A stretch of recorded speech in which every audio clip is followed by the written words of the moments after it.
ओम शिवोहम शिवोहम शिवोहम।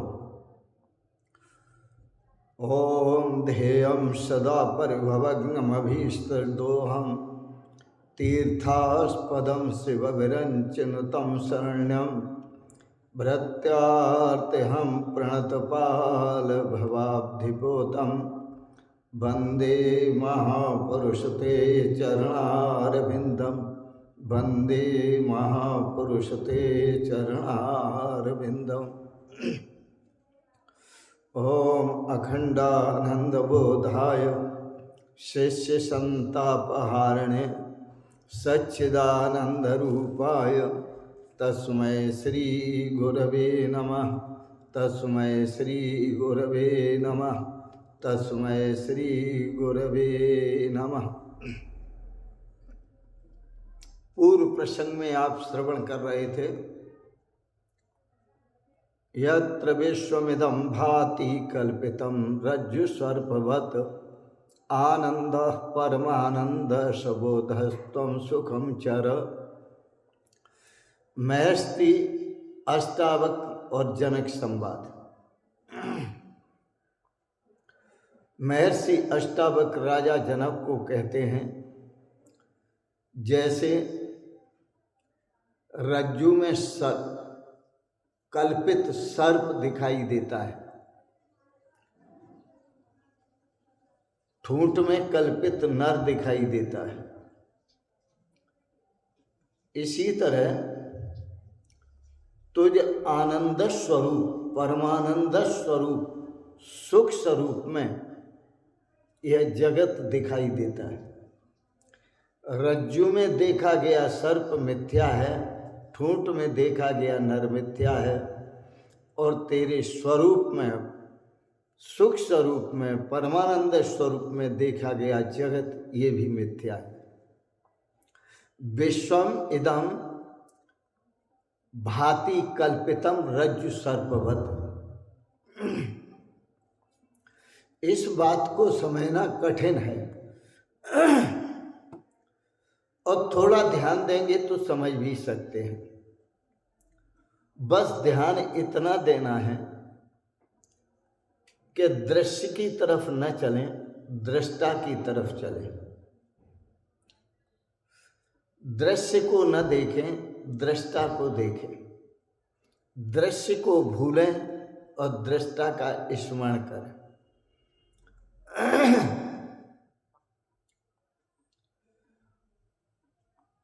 पूर्व प्रसंग में यह आप श्रवण कर रहे थे,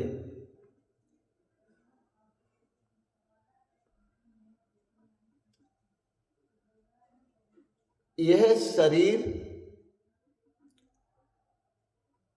और शरीर के अंग इंद्रियां सब चल हैं और इनके जो कृत्य हैं, कर्म हैं, वो भी चल हैं। परंतु इस शरीर के अंदर, इंद्रियों के अंदर कोई अचल भी है। बस उस अचल पर दृष्टि डालें।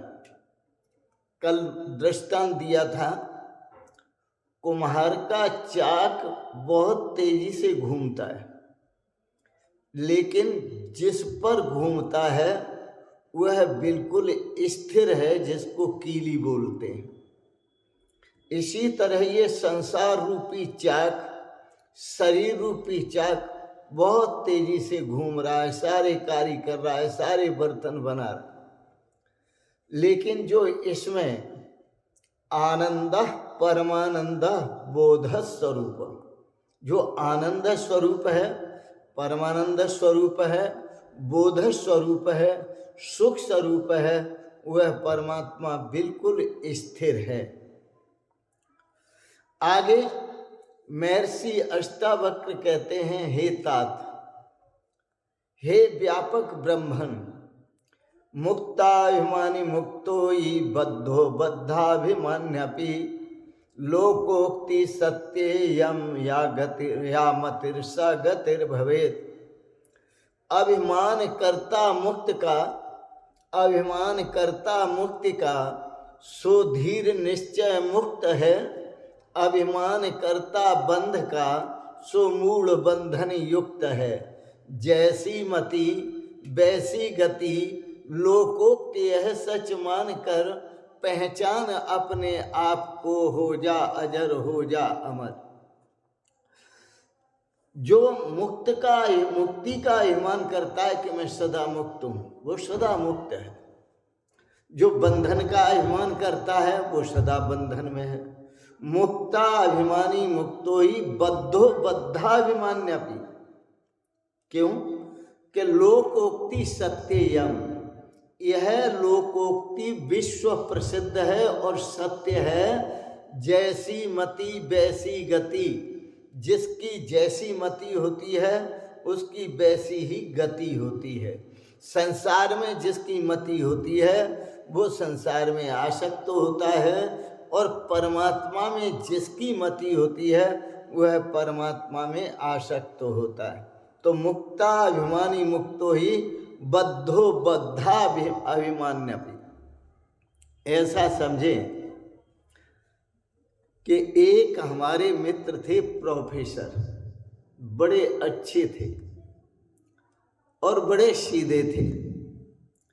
एक दिन उन्होंने भांग पी ली, और जब उन्होंने भांग पी ली तो भांग का नशा भंगी बना देता है।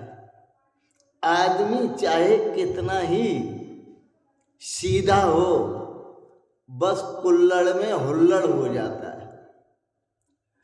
तो सीधे आदमी, उनका नाम ही बड़ा सुंदर था, भोले राम, और भोले वाले आदमी थे।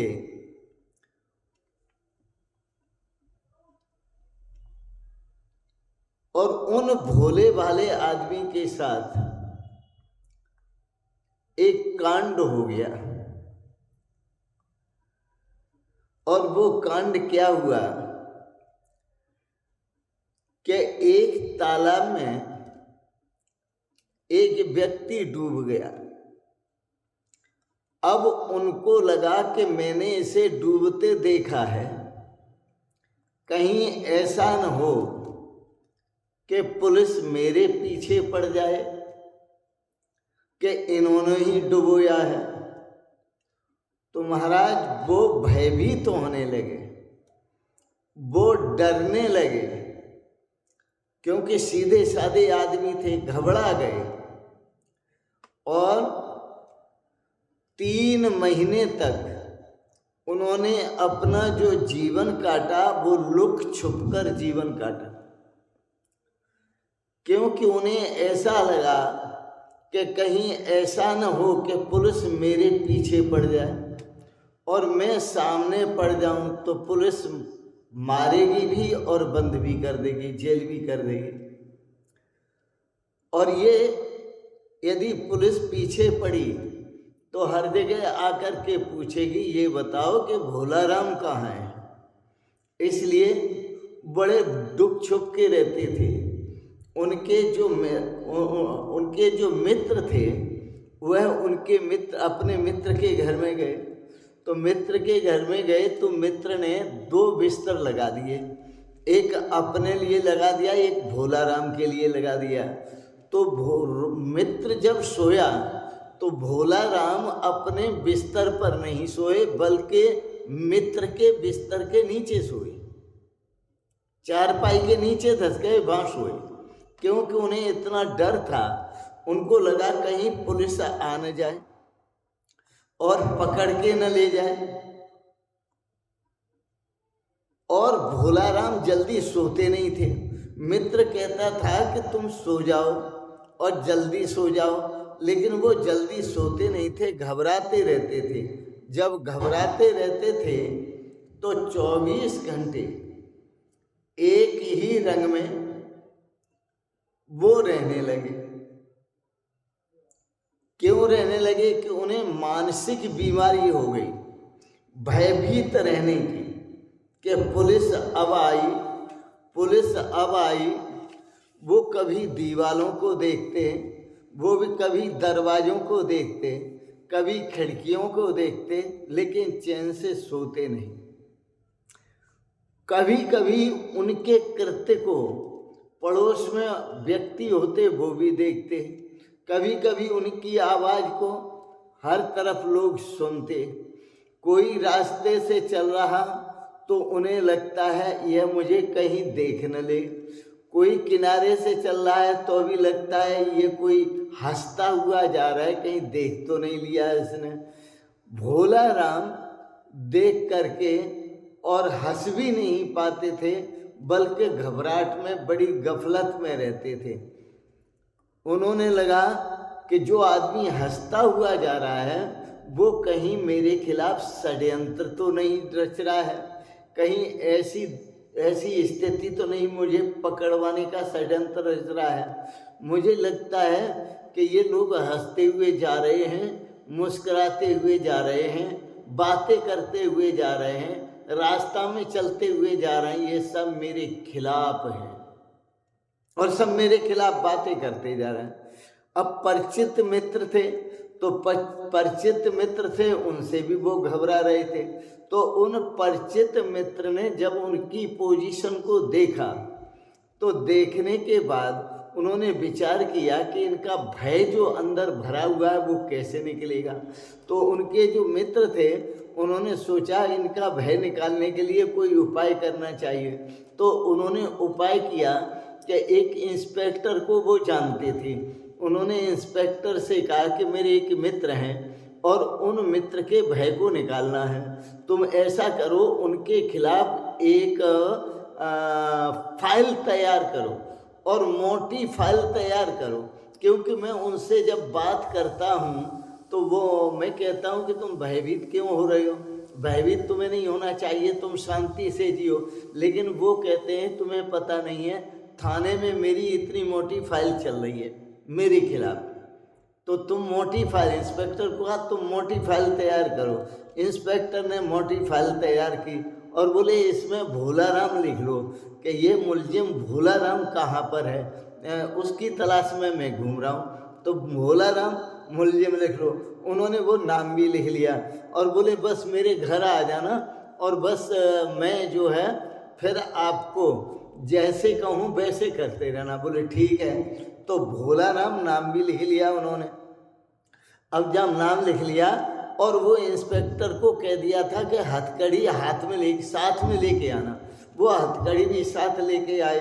अब भोला राम जो है नींद तो आती नहीं थी, इतने में सुबह सुबह हुआ, इंस्पेक्टर साहब आ गए, बड़ी फाइल लेके आ गए और जब बड़ी फाइल लेके आ गए और उसमें लिखा भोला राम, तो उन्होंने अपने मित्र से पूछा, अरे भाई, मित्र ने कहा कि इंस्पेक्टर साहब से कि आप कैसे इतनी मोटी फाइल लेकर घूम रहे हैं। तो वो इंस्पेक्टर साहब बोले कि एक भोला राम ना का व्यक्ति है, मैं उसे अरेस्ट करना चाहता हूँ कि उसने एक मर्डर किया है कि तालाब में कोई व्यक्ति जो है डुबा के मार दिया है, तो मैं उसकी तलाश में हूँ।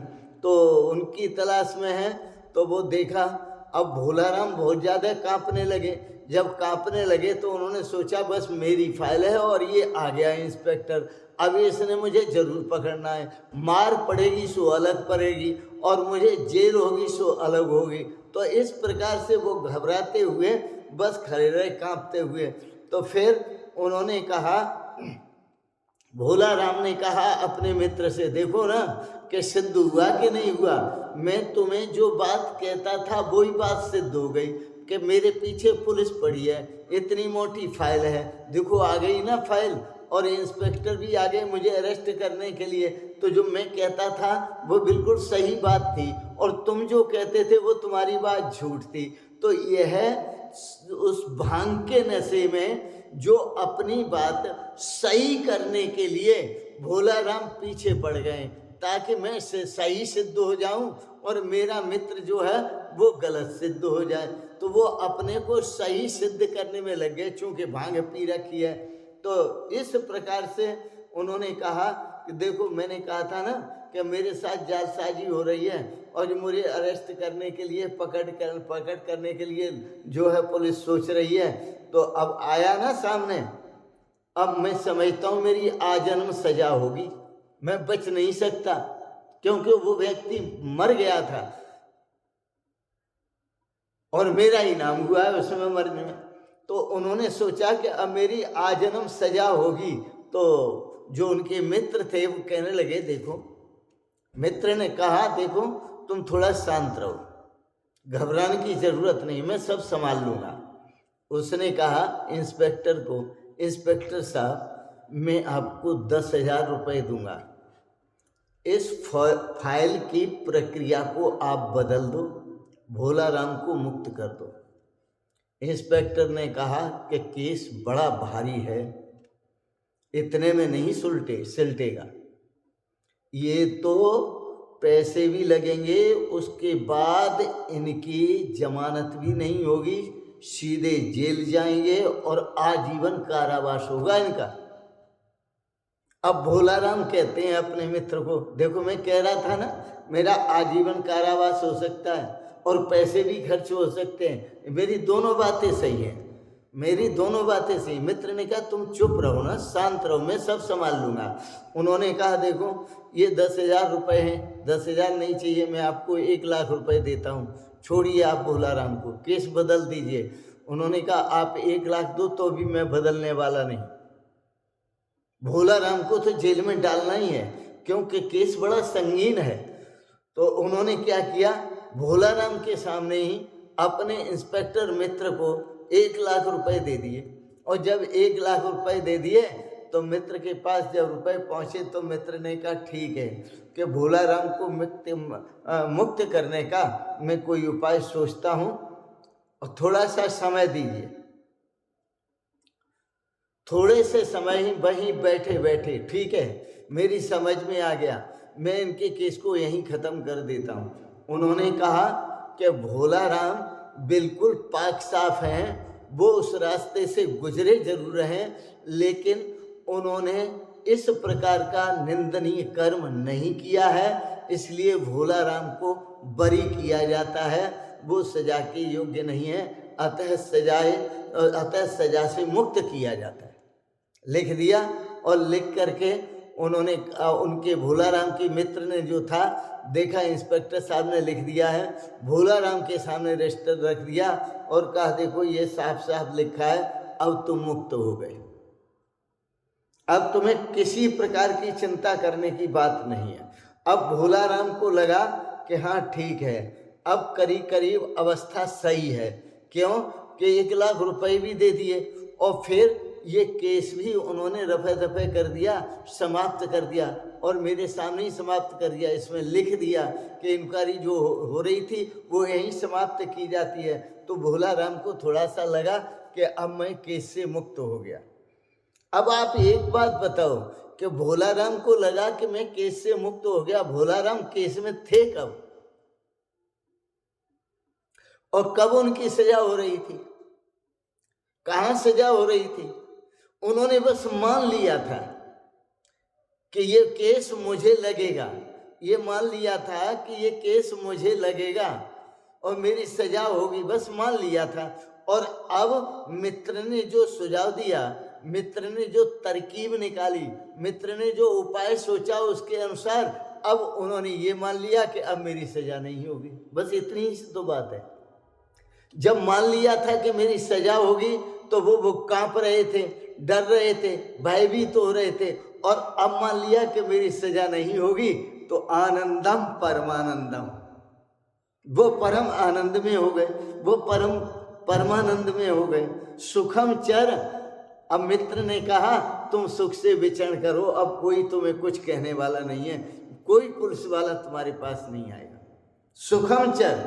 तो इसी प्रकार से यहाँ महर्षि अष्टावक्र राजा जनक को कहते हैं, हे तात मुक्ताभिमानी मुक्तो ही बद्धो बद्धाभिमान्यपि लोकोक्ति सत्यम या मतिर्षा गतिर्भवेत्, अभिमान करता मुक्ति का सो धीर निश्चय मुक्त है, अभिमान करता बंध का सो मूढ़ बंधन युक्त है। तो यह चर्चा आप पूर्व प्रसंग में सुन रहे थे, अब सुनेंगे आप कि आत्मा कभी बंधन में आता ही नहीं, यह सिर्फ और सिर्फ शरीर करता है, इंद्रियां करती हैं, मन करता है, बुद्धि करती है, चित्त करता है, अहंकार करता है, ये सब करता हो सकते हैं, शरीर करता हो सकता है, लेकिन आत्मा कभी करता नहीं होता। आत्मा सदा सदा से मुक्त है। इसीलिए महर्षि अष्टावक्र कहते हैं, अपने साक्षी स्वरूप को देखो, अपने व्यापक स्वरूप को देखो, अपने पूर्ण स्वरूप को देखो, अपने मुक्त स्वरूप को देखो, अपने चेतन स्वरूप को देखो, अपने क्रिया रहित स्वरूप को देखो। आपने कभी किसी का संग किया ही नहीं, अपने असंग स्वरूप को देखो, अपना निष्प्रह स्वरूप जो इच्छाओं से रहता है उस स्वरूप को देखो, जो अपने आप में एकदम शांत स्वरूप है उसको देखो। लेकिन भ्रम के कारण आप जो जीते हैं संसार वानेव, आप अपने स्वरूप को नहीं देखते, इसलिए आप भ्रम के कारण संसार वानेव एक संसारी की तरह आप जी रहे हैं। आत्मा साक्षी विभुपूर्ण एको मुक्त क्रिया असंग निष्प्रह शांतो भ्रमात् संसार वानेव। यह महर्षि अष्टावक्र कहते हैं, आप तो आत्मा हैं, सर्व के साक्षी हैं, आप तो व्यापक हैं, आप पूर्ण हैं, आप एक हैं, आप मुक्त हैं, आप चेतन हैं, आप समस्त क्रियाओं से रहित हैं, आप असंग हैं, आपने कभी किसी का साथ किया ही नहीं, आप निष्प्रह हैं, आप में किसी प्रकार की कोई इच्छा कभी जागृत हुई ही नहीं, आप अपने आप में शांत हैं, लेकिन फिर भी आप भ्रमात अज्ञानवश भ्रमवश संसारियों की तरह जी रहे हैं। भ्रम के कारण संसार जैसा अपना जीवन आपने बना रखा है। भ्रम के कारण आपका जीवन आपको संसारी जैसा लगता है। तो साक्षी, व्यापक, पूर्ण, सुनो, ये शब्द जो हैं अपने आप में बड़े महान हैं। अष्टावक्र कहते हैं तुम पूर्ण हो, तुम जो कुछ भी करते हो वो अपनी पूर्णता के लिए नहीं करते। तुम जो कुछ भी करते हो इस करने से पहले भी तुम पूर्ण हो, और जो कुछ कर रहे हो उस अवस्था में भी तुम पूर्ण हो, और जब करना छोड़ दोगे तो उस अवस्था में भी तुम पूर्ण हो। तुम्हारा पूर्ण होना नहीं है, तुम अपने को पूर्ण करोगे नहीं, तुम पूर्ण हो। तुम अपने को पूर्ण करने के लिए अपने में कुछ जोड़ोगे नहीं, और तुम्हें अपने में कुछ जोड़ा भी नहीं जा सकता। जैसे तुम परिपूर्ण हो, जैसे हो परिपूर्ण हो, तुम में कुछ विकास नहीं करना है और तुम में कुछ ह्रास भी नहीं करना है, हो ही नहीं सकता। तुम में कुछ जोड़ा भी नहीं जा सकता और तुम में से कुछ छोड़ा भी नहीं जा सकता। तुम्हारे आगे कुछ भी नहीं है, तुम्हारे पीछे भी कुछ नहीं है। तुम पूर्ण हो, तुम पूर्ण परमात्मा हो, तुम व्यापक हो, तुम साक्षी हो, तुम एक हो, तुम मुक्त हो, तुम चेतन हो, तुम क्रिया रहित हो, तुम असंग हो। किसी ने तुम्हें बाधा नहीं पहुंचाई कभी, और कोई बाधा पहुंचा भी नहीं सकता। कोई संगी साथी भी नहीं है तुम्हारा, तुम अकेले हो, परम एकांत में हो, निसंदेह हो, तुम्हारे होने में कोई संदेह नहीं है। कितनी बातें कही, इसे समझो। ऐसा होना नहीं है, ऐसे हो, यही फर्क है समझने का। महर्षि अष्टावक्र कहते हैं तुम समझते हो हमने ऐसा होना है, ऐसा होना है, ऐसा होना है, ऐसा होना नहीं है, तुम ऐसे हो। अष्टावक्र के संदेश को सुनो। अगर तुम महावीर को सुनो तो महावीर कहते हैं ऐसा होना नहीं है। अष्टावक्र कहते हैं तुम ऐसे हो, महावीर कहते हैं तुम्हें ऐसा होना है। महावीर तो ये कहते हैं तुम्हें ऐसा होना नहीं है, ऐसा नहीं कहते वो कहते हैं, महावीर भगवान कहते हैं तुम्हें ऐसा होना है। आत्मा साक्षी, जो साक्षी आत्मा है, आत्मा जैसा होना है। लेकिन महर्षि अष्टावक्र कहते हैं कि तुम्हें ऐसा होना नहीं है, तुम ऐसे हो, तुम आत्मा हो, तुम साक्षी हो, तुम विभु हो, तुम पूर्ण हो। यह बड़ा फर्क है, यह छोटा फर्क नहीं है। महावीर कहते हैं तुम्हें असंग होना है, महर्षि अष्टावक्र कहते हैं तुम असंग हो। महावीर कहते हैं तुम्हें निष्प्रह होना है, महर्षि अष्टावक्र कहते हैं तुम पूर्ण हो, तुम्हें स्प्रहा की जरूरत ही नहीं है। महावीर कहते हैं कि तुम्हें व्यापक होना है, और महर्षि अष्टावक्र कहते हैं तुम सर्व के साक्षी हो। ये अष्टावक्र कहते हैं। तो अष्टावक्र कहना है कि तुम्हें सिर्फ जागना है, आंख खोलो और देखो। क्या देखो? कि यह सहज योग है, यह बड़ा सहज योग है। इसलिए कबीर दास जी ने कहा था, साधो सहज समाज भली। तुमने जो हो वो होने के लिए कुछ करना नहीं है, वो होने के लिए कुछ उपाय नहीं करना, कुछ जोड़ना नहीं, कुछ छोड़ना नहीं। तुम जो हो वो अपने आप में परिपूर्ण हो।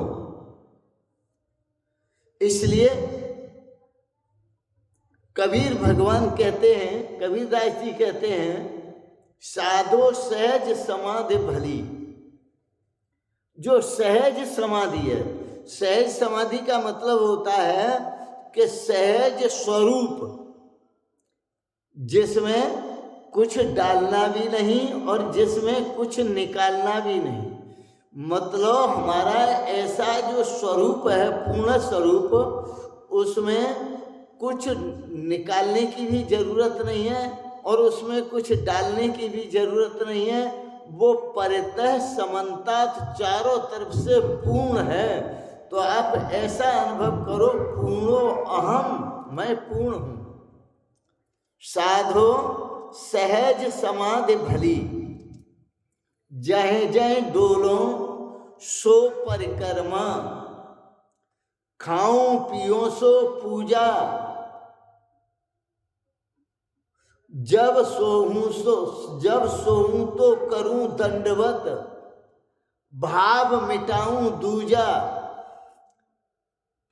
जय जय डोलो सो परिक्रमा, परमात्मा हर जगह है।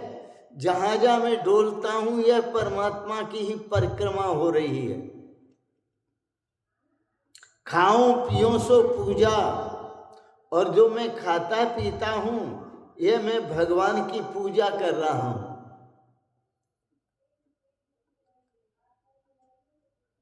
जय जय डोलो सो परिक्रमा, खाऊं पियो सो पूजा,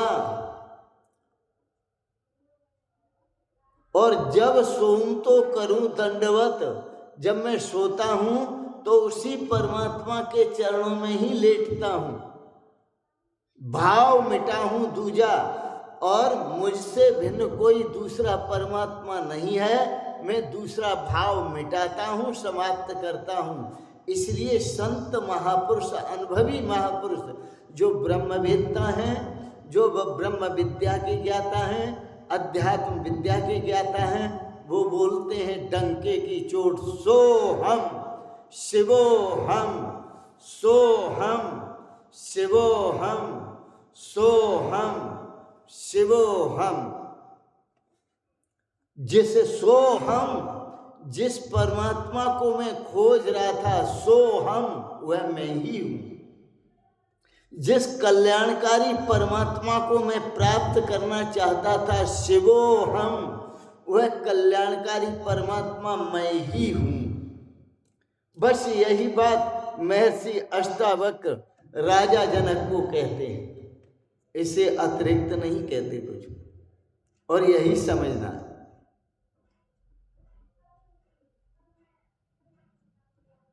श्वासा से सोहम भयो, सोहम से ओंकार, ओंकार से राम भव, साधु करो विचार।